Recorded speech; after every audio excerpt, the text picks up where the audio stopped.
居屋要做到酒店風設計連智能家居其實唔難，好似呢個啟欣苑380尺一房單位咁，全屋用晒黑白灰配色，高級感一入屋就感受到。而且全屋天花燈、燈帶、窗簾都用晒智能家電，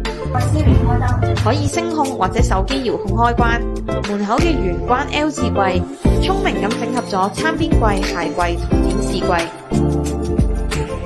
仲可以收埋掃地拖地吸塵機，收納空間用到盡。廚房用磨砂玻璃幽靈門提升空間感，入面嘅吊櫃仲裝咗拉籃、抽拉式備菜區，仲有鑽石型嘅轉角星盤，